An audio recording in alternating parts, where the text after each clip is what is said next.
Momento Clique Consulta Policlínica. Várias especialidades à sua disposição. A saúde que cabe no seu bolso. Ligue 3271-1770 ou fale pelo zap 981077499. Clique Consulta. Sua Policlínica em Guarabira.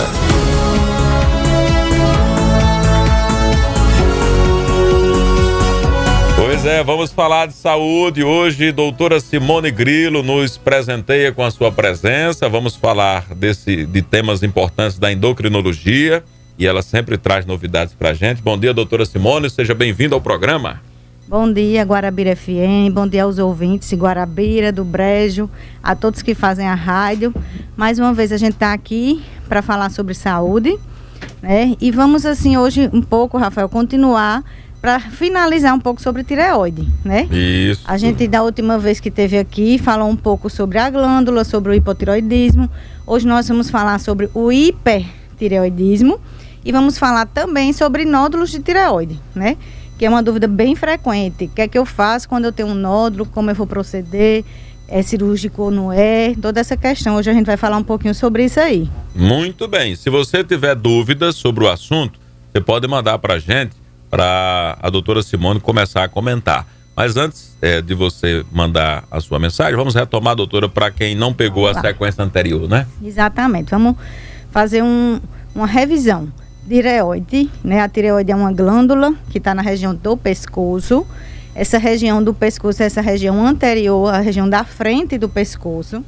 Essa glândula ela é pequena e tem a função primordial de produzir e liberar na nossa corrente sanguínea 2 hormônios. Esses hormônios são o T3 e o T4. Esses hormônios são responsáveis por todo o metabolismo do nosso corpo. Muitas pessoas devem perguntar, mas o que é metabolismo, né? Uma palavra realmente assim, muito técnica. Mas numa linguagem assim bem simples, é a capacidade que o corpo da gente tem, principalmente a célula do nosso corpo tem, e dos órgãos primordiais que a gente tem, que são coração, cérebro, intestino. Esses órgãos primordiais, a capacidade que eles têm de captar energia da corrente sanguínea para fazer bem a sua função. Esse é o metabolismo. Quando isso funciona bem, de certa forma a gente tem um funcionamento fisiológico normal do nosso corpo. Quando isso começa a alterar, seja por problemas metabólicos, seja por deficiências hormonais ou de enzimas, a gente começa a ter problemas. E esses 2 hormônios, o T4 e o T3, eles são extremamente importantes nesse processo. Quando a gente tem alterações na produção desses 2 hormônios, a gente tem o hipotireoidismo, que é quando a glândula diminui a produção do hormônio. E a gente tem o hipertireoidismo, quando a glândula aumenta a produção desse hormônio. A gente já falou da outra vez sobre o hipotireoidismo, né? Que é quando a glândula diminui a produção hormonal. Os sintomas que são principalmente cansaço, fadiga, indisposição, ganho de peso, queda de cabelo, unha fraca, pele seca, muito sonolento, às vezes falha de memória. Esses são os sintomas do hipotireoidismo. É tratado, a gente tem medicação no mercado, porém o tratamento é extremamente individualizado. No hipertireoidismo, a gente tem exatamente o contrário. A gente tem um excesso de produção hormonal que é jogado na corrente sanguínea. Esse excesso de produção hormonal também vai causar alguns sintomas. Os principais sintomas são o paciente ele fica com uma leve ou até não tão leve, uma taquicardia, o coração fica acelerado. Ele pode ter uma hipertensão. Ele fica um paciente ansioso, agitado. Ele é um paciente que não dorme bem, certo? E é um paciente que de repente começa a perder peso sem questão alguma, sem estar fazendo dieta, ele começa a perder peso. Esses são os principais sinais de que você pode estar com hipertireoidismo. Muitas vezes esses pacientes vêm encaminhados até de um cardiologista, porque por ter alterações cardiovasculares, eles procuram primeiro o cardiologista, que detecta lá que não só é uma alteração cardíaca, mas que também tem uma alteração hormonal e que retorna esse paciente para a gente fazer um segmento. Também tem tratamento, o hipertireoidismo. Tem medicações no mercado onde a gente vai controlar essa alteração hormonal. Então, essas são as principais alterações. Existe também duas doenças que estão bem relacionadas. No hipotireoidismo, a gente tem como principal causa, como principal etiologia, uma doença chamada tireoidite de Hashimoto. É uma doença autoimune, ou seja, é uma doença onde o corpo produz anticorpos contra a própria tireoide. Então, a tireoidite de Hashimoto, ela corresponde a 60% dos casos de hipotireoidismo. É uma doença que tem que ser investigada, tratada de um modo bem complementar. A gente não trata só a tireoide, a gente trata todo o sistema, porque doença autoimune a gente tem que fazer um acompanhamento. A principal causa do hipertireoidismo, a gente já tem outra patologia, que chama-se doença de Graves, que também é uma doença autoimune, onde tem um anticorpo presente aí também, que vai levar a um excesso de produção hormonal, e que esse excesso de produção hormonal a gente vai tratar com bloqueadores de produção hormonal. Então, assim, a gente tem as duas patologias clássicas da tireoide, hipotireoidismo e hipertireoidismo. Principal causa do hipotireoidismo, tireoidite de Hashimoto. Principal causa do hipertireoidismo, doença de Graves. Mas claro que tem vários outros fatores, né? Então, isso é o mais importante, a gente sinalizar da glândula. E principalmente verificar os sinais e sintomas que você apresenta. Então, se você apresenta algum desses sinais que eu descrevi aqui, a gente tem que procurar um especialista e fazer a investigação hormonal. Doutora, como é que faz essa investigação? A gente vai dosar alguns exames, alguns anticorpos, a gente vai fazer um exame físico da sua tireoide, palpar, avaliar e, se necessário, solicitar também um exame de imagem, que é a ultrassonografia de tireoide, que a gente vai explicar também a importância da ultrassom na tireoide. Muito bem. Doutora, tem gente perguntando sobre sudorese excessiva, aquelas pessoas que suam demais. A pessoa pergunta, é um sintoma? A sudorese excessiva, principalmente nas regiões da face, certo? Porque assim, uma sudorese excessiva na região axilar pode estar muito relacionada mais a glândulas sudoríparas, né? Que a gente tem em excesso nessas regiões. Tem aquelas pessoas que têm um excesso de produção de suor nas mãos, nos pés, né? Que até incomoda bastante. A gente realmente tem que fazer uma avaliação hormonal, Rafael. A gente não pode dizer que seja uma alteração de tireoide. Não é um sinal clássico, como a gente diz, de alteração de hormônio tireoidiano. Porém, cabe aí realmente uma investigação para a gente ver se está relacionado. Porque se não for alteração de hormônio tireoidiano, a gente tem as glândulas sudoríparas que a gente também tem que avaliar. Tem um ouvinte perguntando, doutora, para saber se é tireoide, quais são os exames, ela está dizendo aqui, pergunta. Exatamente, o que faz parte da investigação da função tireoidiana. A gente tem o TSH. O TSH, ele é um hormônio produzido pela hipófise, que é uma glândula que a gente tem na região do cérebro, a hipófise, e ele vai atuar inibindo ou estimulando a tireoide, certo? É o TSH. Então, a gente solicita TSH. A gente solicita T4 livre. Por que o T4 livre? Porque a gente pega muito paciente que vem com T4 total. Mas a gente avalia mais o T4 livre, porque é aquela fração do hormônio que está livre da proteína. Então, é aquela fração que está realmente realizando sua função. Já está dizendo T4 livre. Ele não está acoplado a nenhuma proteína, então ele está realizando a sua função. E o principal hormônio, a gente tem o T3, que é o hormônio mais ativo da tireoide, e a gente também pede o T3 reverso. Então, de laboratório, a gente praticamente pede esses. Se a gente detectar alguma alteração, aí a gente vai para os anticorpos, que é o anti-TPO, que é um anticorpo que vai atuar na tireoide causando um hipotireoidismo, e o TRAB, que no caso a gente vai avaliar no hipertireoidismo. Então, são exames hormonais, são todos de sangue, todos numa amostra de sangue a gente detecta bem essa questão, essa alteração. E a ultrassom de tireoide, né? Se necessário, a gente também tem a cintilografia de tireoide, que é um exame bem mais específico também, que é feito, mas aí mais um paciente que já tem um diagnóstico fechado de hipertireoidismo, que já a gente tem que ver para levar ele para uma cintilografia. Muito interessante. É bom você ficar atento e se tiver dúvida, manda para mim, tá bom? Que a gente vai com certeza discutir. Doutora, muitas pessoas querem saber por que aqui, como é aqui, né? No bolso, na garganta, né? Como a gente chama, como a gente diz, né? Fica alterado. Eu tenho dificuldade de engolir, né? Tá relacionado, assim, doutora, a isso? 80% das pessoas que iniciam uma avaliação clínica de tireoide chegam com essa queixa. Certo. Doutor, eu vim porque eu tenho um incômodo na região do pescoço. Eu tenho uma tosse que incomoda, é uma dificuldade de deglutir, a comida parece que fica entalada nessa região do pescoço, eles referem bem assim. Deixa eu explicar bem. A tireoide é uma glândula que ela fica aderida na traqueia, ela não é interna. Então, assim, na região do pescoço a gente tem esôfago, a gente tem traqueia, a gente tem várias outras glândulas, é uma anatomia bem rica, a região cervical.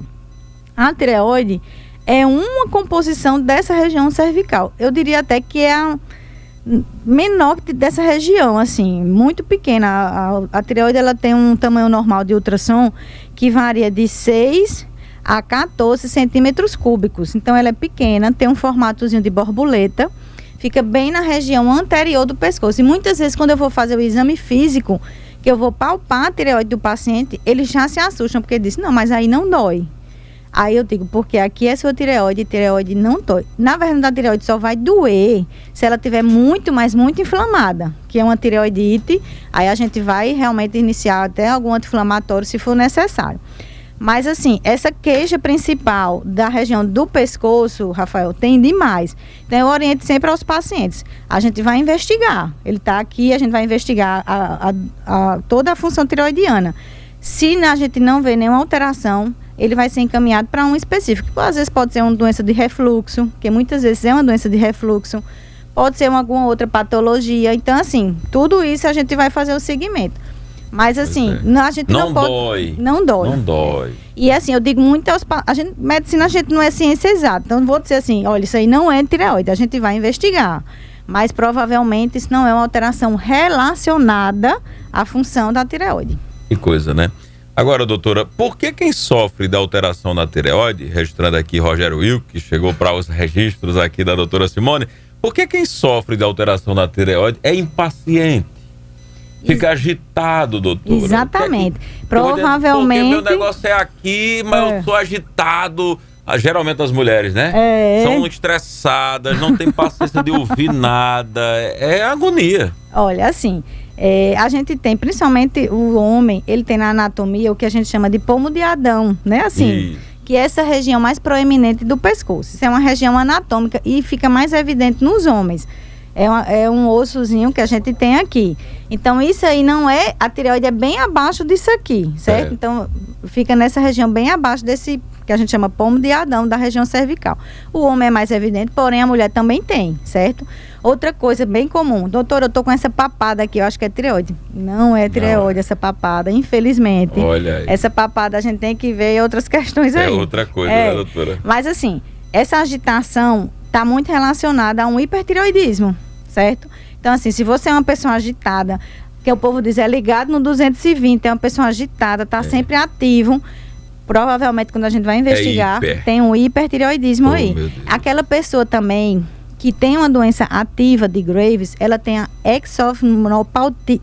A exoftalmopatia, ela é o olho para frente, certo? Isso. Aquele olhozinho bem, que você olha e diz, essa pessoa tem um olho bem para frente, tem alguma coisa aí. Diferente. Quando a gente vai ver, ela tem, porque tem alguns anticorpos na região da tireoide que vão responder nessa questão. Então, ele tem que fazer um acompanhamento com um oftalmologista. Eu sempre encaminho urgente para um oftalmo para fazer essa questão desse acompanhamento aí. Depois, Everton, tu procuras, por favor, uma imagem dessa, de um olho assim, alterado. Bem... Aquele olho bem proeminente, típico, né? Típico mesmo de quem sofre de hipertireoidismo. Bem típico, assim.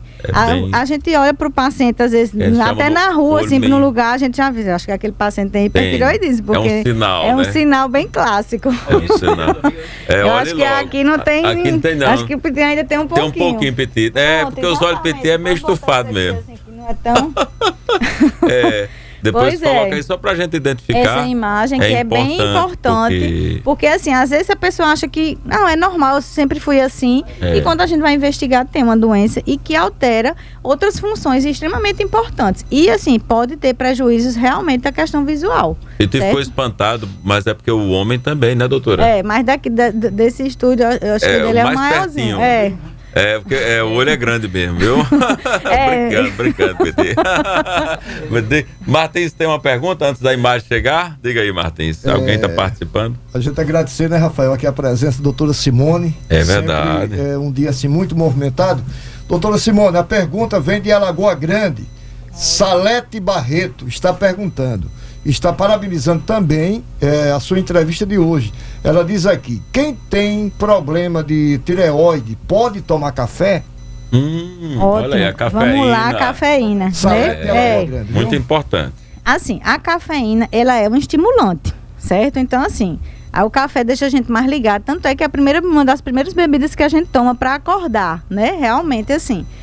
Uma pessoa com hipertireoidismo não tratada, certo? Então, aquela pessoa que está descompensada do seu hipertireoidismo, a gente orienta a evitar um excesso de cafeína. Quando a gente fala excesso de cafeína, a gente fala assim, vamos supor que num dia ela toma umas 4 xícaras de café, né? Então, realmente, a gente orienta a evitar. Se o paciente, ele é um paciente que tem alteração de tireoide tratada, sem nenhum problema, um hipertireoidismo tratado, o seu tapazol está lá compensado, ele pode tomar seu café. Mas eu sempre oriento aos meus pacientes hipertensos, com hipertireoidismo, não fazer o consumo excessivo de cafeína.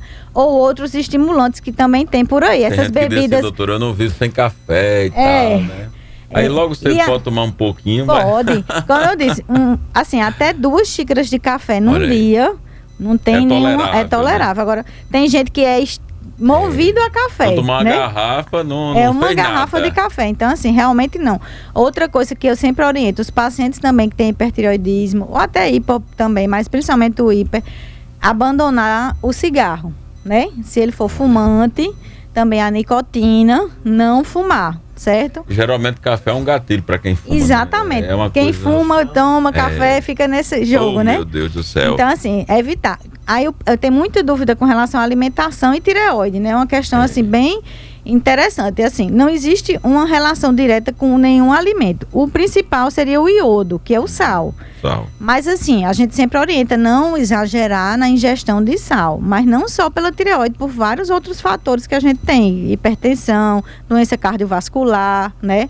A gente tem também algumas, que a gente chama algumas folhagens, por exemplo, o couve, que também não é uma coisa que a gente usa com tanta frequência, mas o couve, se for uma pessoa que tem uma disfunção de tireoide não tratada, a gente pede para evitar um pouco também, certo?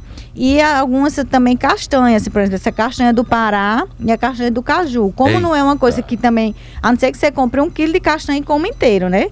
Mas assim, tem que ser de uma fração bem dosada. Tanto é que a gente pede para o paciente comprar aquela balancinha e medir 300 gramas de castanha ou então 200 gramas de castanha do Pará, para não exagerar no consumo de castanhas. Olha, tem gente aqui dizendo, o Renan Carvalho está dizendo assim, esses momentos, Rafael, são de bastante valia no nosso dia a dia. A doutora Simone Grilo fala uma linguagem fácil, de fácil entendimento. Queria que a doutora falasse da importância da vacina D para a saúde. Muito bom, Renan. Seu questionamento, ele que sempre nos acompanha, fica muito feliz quando a gente tem esses momentos. Vitamina D, doutora, fundamental, né? É assim, de um ano para cá a gente vem vendo a importância da suplementação de vitamina D, né? A vitamina D, no caso, ela é um hormônio, né? Ela funciona de forma hormonal também no nosso corpo. Então a gente teve muitas descobertas com relação à vitamina D.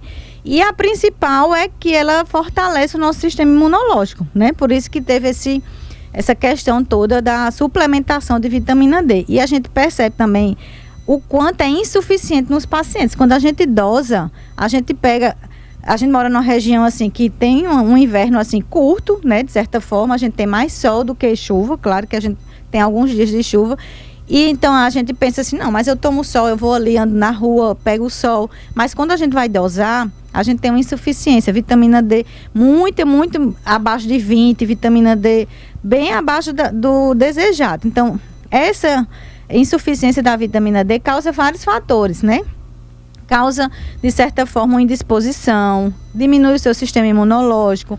Então, é importante, antes de suplementar, fazer um acompanhamento. Não é chegar numa farmácia e comprar qualquer vitamina D porque o vizinho ou o João achou que é legal. Não. Principalmente se for uma questão injetável. Você tem que ser acompanhada por um profissional. Você vai ter acesso àquele produto que muitas vezes não vende até em farmácia. A gente mesmo é que disponibiliza um injetável e fazer naquele paciente que você vai ter um segmento dele. Por quê? Porque do mesmo jeito que a insuficiência de vitamina D é ruim, se você tiver um excesso, ele também tem alterações hepatológicas. Então, assim, um excesso de vitamina D sem muita necessidade, você pode ter alterações hepáticas. Então, tudo tem que ter o equilíbrio, né? Então, assim, eu acho que não é que todo mundo tem que dosar e fazer suplementação de vitamina D, mas todo mundo tem que fazer um acompanhamento. Muito importante. Procurar o profissional, dosar a sua vitamina D e suplementar de forma adequada. Se você está muito deficiente, hoje em dia a gente tem as manipulações que ajudam bastante. Muito. É uma coisa bem individualizada. A gente tem no mercado várias dosagens de vitamina D. Então, assim, suplementar a vitamina D é extremamente importante. Homens, mulheres, crianças, certo? Dentro de um acompanhamento. Então, assim, a vitamina D é extremamente importante. E, assim, meus pacientes todos fazem suplementação de vitamina D. Que coisa boa. Com acompanhamento é outra história, né? É outra história. Martins, tem dúvida aí? Rafael, Manda. Essa pergunta é minha, né? Que do Olho Vivo em Ação, para tirar uma dúvida. Oi lá. Doutora Simone, nódulo de tireoide é um fator de risco para complicações pelo coronavírus? Até assim, alguns pacientes que estão até recebendo com relação a essas comorbidades que o Ministério da Saúde colocou para tomar acesso à vacina. Quando a gente pega lá, tem um link que é do imunossuprimido. O paciente que tem tireoide de Hashimoto, que é uma doença autoimune, que tem uma alteração sistêmica também, ele está recebendo o laudo e muitas vezes ele está tendo acesso a essa vacina, certo? O paciente que tem tireoidite de Hashimoto, doença autoimune uma com exames, né? Então, assim, pacientes meus já receberam laudo e já tomaram vacina, estão lá comemorando, porque realmente eles têm uma doença autoimune que realmente necessita, se enquadra nesse critério. Do grupo. O paciente que tem um nódulo de tireoide, aí já é uma coisa até para a gente abrir um parênteses. Então, vamos lá. O paciente faz toda a avaliação, não tem alteração hormonal, não tem alteração de anticorpo, tá ok. Quando faz um ultrassom, detecta lá que ele tem um nódulo, ou muitas vezes mais de 1, 2, 3 nódulos. Essas características são benignas na ultrassom. Quais são as características que a gente vai ver do nódulo na ultrassom?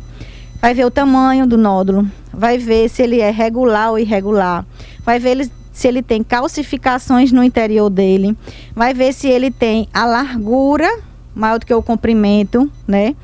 Vai ver se nesse nódulo ele é espongiforme, se ele vai descrever lá na ultrassom. Então, tem várias características que quando a gente pega um laudo de ultrassom bom, a gente vai ver isso aí. Já sabe que é benigno. Já sabe que vê... Não, com certeza. Já sabe que esse nódulo é benigno, certo? Então, a gente faz o quê com esse nódulo? Segmento. Então, o paciente fez os exames de sangue, não tem alteração nenhuma de hormônio. Tem um nódulo lá com todas as características benignas, muitas vezes um nódulo menor que 1 centímetro, 0,8, 0,6, características benignas. A gente não vai medicar, a gente vai acompanhar. Eles ficam assim, perdidos. Doutor, eu tenho um nódulo na tireoide, a palavra nódulo já assusta, né? O nódulo é... E eu não vou fazer nada, não vou tirar, não vou fazer biópsia, não vou tomar remédio. Eu explico bem a ele, esse nódulo aqui, as características dele são benignas, a gente vai acompanhar. A ultrassom pode ser realizada de 8 em 8 meses ou uma vez ao ano, certo? Se for um nódulo que a gente acha que precisa observar ele mais, a gente coloca até de 6 em 6 meses uma ultrassom, acompanhando junto com os exames hormonais. Esse paciente, ele não entra no critério para tomar a vacina de Covid, certo? Porque, infelizmente, ele tem um nódulo, claro, que vai ser acompanhado, mas ele não tem alteração autoimune, que deixa ele imunossuprimido para que, se ocorrer dele ser contaminado pelo coronavírus, complicar. Entendeu? A doutora já falou muito aqui sobre nódulo, ela sempre passa essa tranquilidade. Para que as pessoas não se apavorem com a presença Até um do nódulo. Ok, mas não é motivo de desespero. Não, calma. Ele sendo acompanhado, doutora, sendo acompanhado, exatamente. Não tem problema nenhum. Se a gente perceber que esse nódulo, você fez uma ultrassom agora e daqui a 1 ano você repete a ultrassom. Esse mesmo nódulo que tinha 0,8 centímetros aumentou para 1,5 centímetros. Esse nódulo ficou irregular. Primeira coisa que a gente vai fazer é pedir uma punção, que é uma biópsia. Punção aspirativa de agulha fina. Nessa biópsia ele vai me dizer qual é a classificação desse nódulo. Se ele é um nódulo, a gente tem uma classificação internacional que a gente usa. De acordo com essa classificação, se for um nódulo que tem alterações malignas, aí é indicação cirúrgica, com certeza.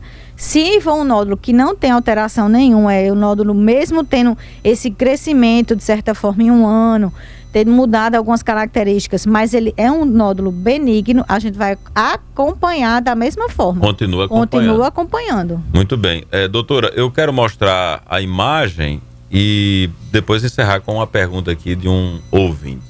É só para que vocês tenham, assim, uma dimensão, né? Para saber como é que funciona, porque às vezes a gente só falando não mostra, né?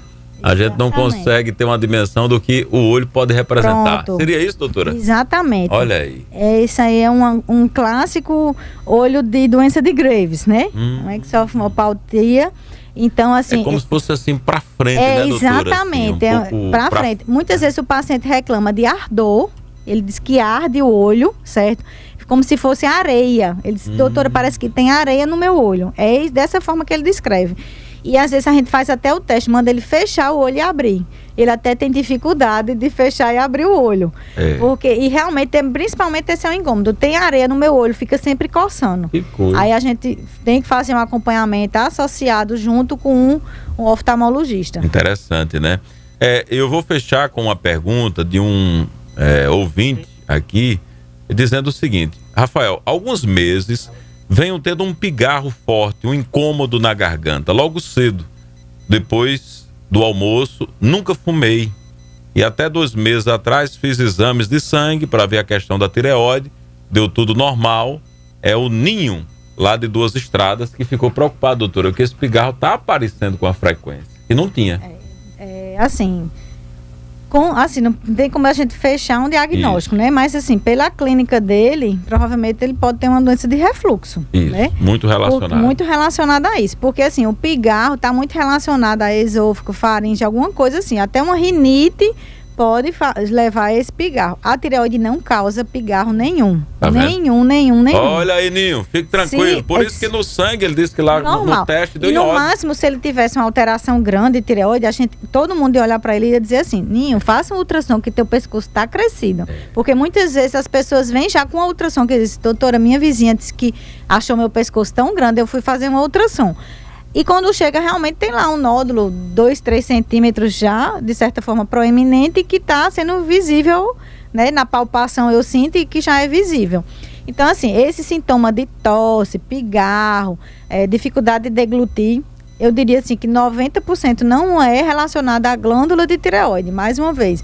Porém, tem que ter uma investigação. É verdade, vamos investigar.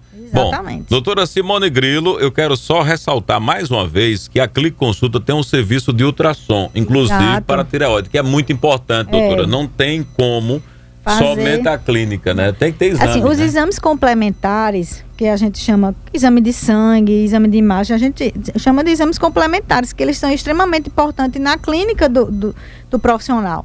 A gente vai associar os seus sintomas, né, a sua história clínica com um exame complementar. Então, assim, faz parte da sua investigação um exame de sangue, uma ultrassom, se for necessário um outro exame, toda essa questão aí.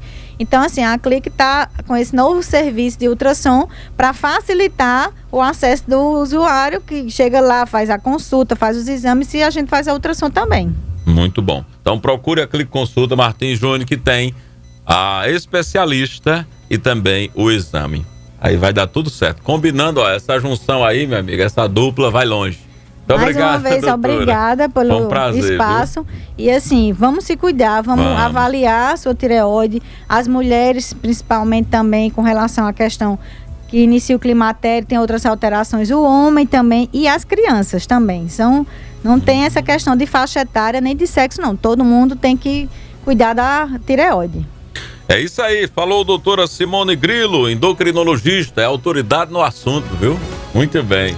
Um abraço, valeu, Rogério. Obrigado também a toda a equipe. Daqui a pouco a gente traz outros informes na programação.